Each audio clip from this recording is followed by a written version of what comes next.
Hey, what's up, people? Pizzal here, and today I want to talk to you guys about the newly released Ouija Origin of Evil. And I know I'm showing up way late to the party on this one, but this is a movie that I really wanted to see because I just absolutely loved the original Ouija. That was a great movie. That was the best movie of 2014, hands down. Probably the best horror movie of the last, let's say, decade. And I'm totally kidding. That movie was awful. It was horrible. Please don't ask me how Ouija Origin of Evil plays into Ouija, because I saw Ouija once. All I remember about it is that it was awful. And let's just pretend that movie doesn't exist, because this film, Ouija Origin of Evil, can easily stand on its own feet as a standalone film. And why I was excited about seeing Ouija Origin of Evil was because of Mike Flanagan. Now, I've been very vehement about my adoration for Mike Flanagan. I loved Oculus, I loved Absentia, I loved Hush. I really liked Before I Wake, which is yet to be released. So I was really excited to see Ouija Origin of Evil. I think Mike Flanagan is a really unique horror filmmaker. He's a very old school horror filmmaker, which is why I thought he was perfect to direct this film, which takes place in the 60s. And he absolutely nails that retro look and feel. You've got the original Universal logo at the very beginning of the movie. You've got the title card, which looks very much like an old school horror film from that era. You've even got the little cigarette burns in the corner of the screen, which I thought was, I noticed that and I was like, wait a minute. Oh, I see what he's doing there. That's actually pretty cool. Now, the film is about this family, and they are dealing with the loss of their husband and father.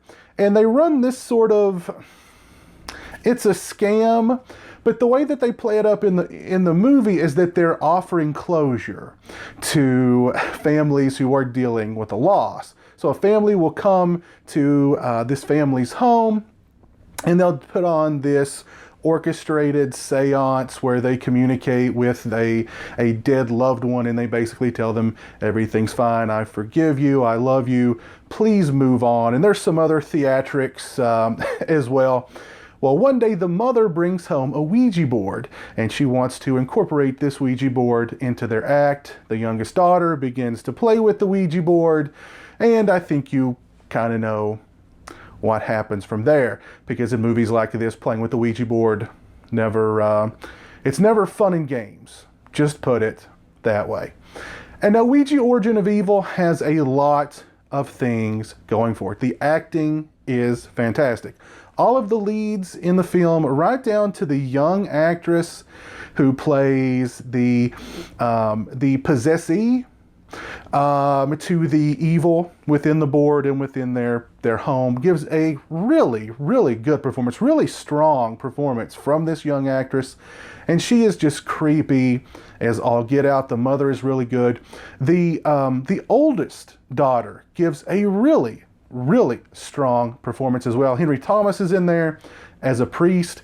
I liked all the characters in the movie. All the characters were really well written, I thought. There were some really nice character-y moments in the film as well, that in most of these kind of spook house movies would just be the very first things that would hit the cutting room floor. Like, there's a really nice sequence between the mother and Henry Thomas's character at a restaurant where they're just talking about, he had lost his wife. She, of course, lost her husband, and, dealing with that, and on and on. A really nice, just character-y dialogue sequence that doesn't really further the plot, doesn't do anything for the plot of the film, but really gives the characters a grounded quality, really lets you sort of into the mind of the characters, which I thought was really kind of cool.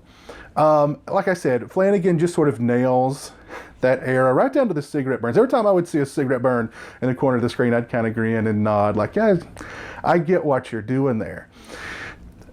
And there's some really good, creepy, old school scares in the movie as well. No boo scares, no fake scares. These are earned scares. And what I like about how Mike Flanagan orchestrates the scares in his films, he does it in a very low-key kind of way. There's no big stinger on the soundtrack. There's no big loud noise on the soundtrack to accompany the scare, or to accompany it, not even really what I would call a scare. Just a moment that like you see something and there's no sort of music or anything accompanied with it, and that almost makes it seem more real. That makes it sort of more chilling. And there's several instances in this film like that, where something shocking or something scary happens, and it's almost as if, you know, it's so understated, and it's so almost like, did you see that? Or did you catch it? Did you see it?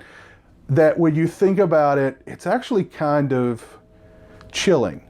Now, I have to say, I was a little let down with the film, particularly in the third act. There was just something missing about the movie. And I think it's a thematic quality, as well as the fact that I just feel such a familiarity with these kinds of movies, these spook house kind of movies, as I like to call them. And we've had so many come out in the past few years since Insidious that I just kind of, it's gotten to the point where, especially in the third act of these kinds of films, you just sort of see exactly where they're going to go and exactly how they're going to play out.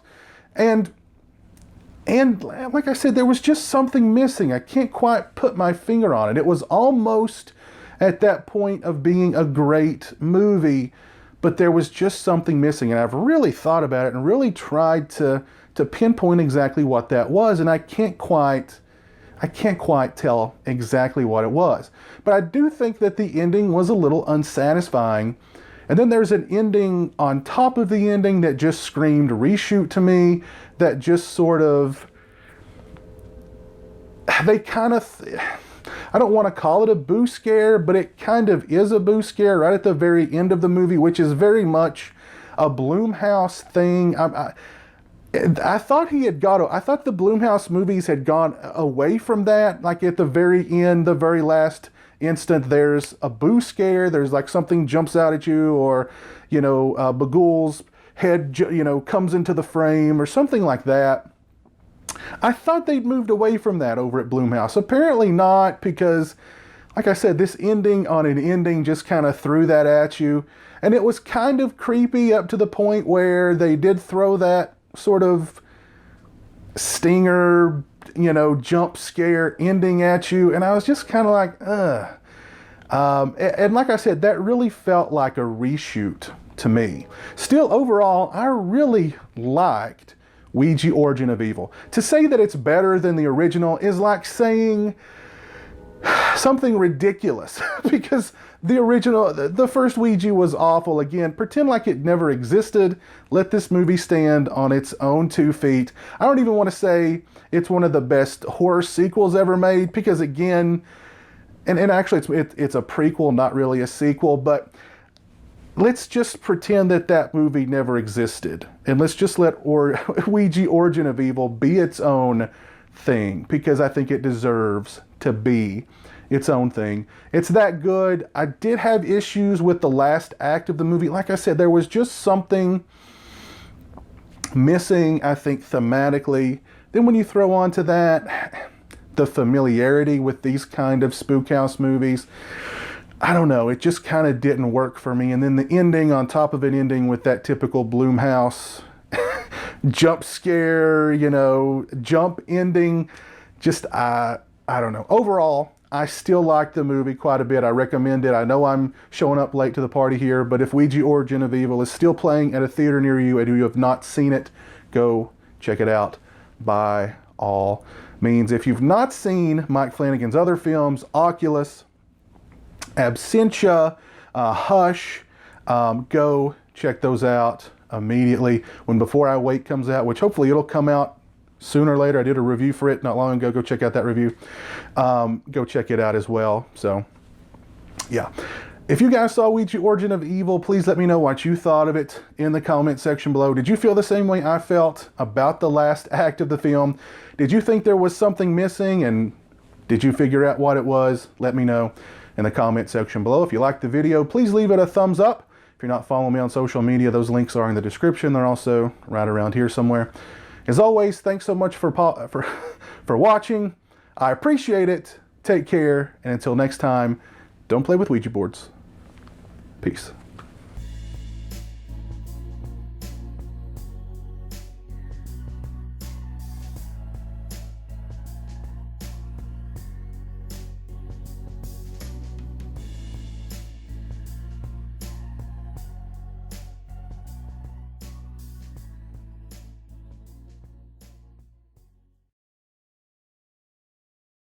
Say hello to the internet, Jeremy. Hello to the internet.